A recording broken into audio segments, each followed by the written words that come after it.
Here's a chilling horror story. The Watcher in the Window. Emily loved her new apartment. It was small but cozy, nestled on the top floor of an old, creaking building. The rent was cheap, and the large bay window in the living room offered a perfect view of the city skyline. At night, she loved curling up on the couch with a book, the city lights twinkling beyond the glass. One evening, as she flipped through her novel, she noticed something odd in the window's reflection. A faint outline of a figure stood behind her, just at the edge of the room.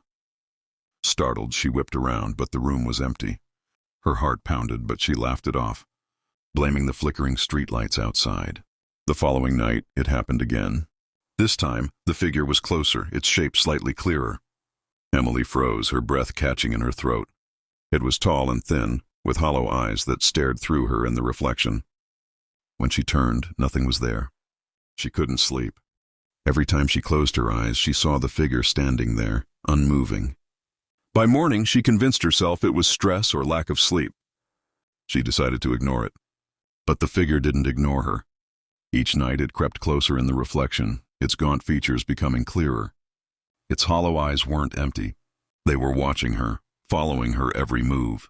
She began covering the window with a blanket, hoping to block the reflection. But at night, no matter how tightly she pinned it, the blanket would be pulled back, revealing the window and the figure standing even closer. One night she woke to a soft tapping sound. Her stomach churned as she realized it was coming from the window. Slowly she turned her head. The figure wasn't in the reflection anymore. It was standing on the other side of the glass, its hollow eyes fixed on her. She screamed, scrambling to turn on the light. The bulb flickered weakly and then went out. In the darkness she heard the tapping again, this time from inside the apartment. When they found Emily the next morning, the apartment was locked from the inside. She was slumped in the corner by the window, her eyes wide and unseeing. The only clue was the large bay window, now smeared with handprints on both sides of the glass.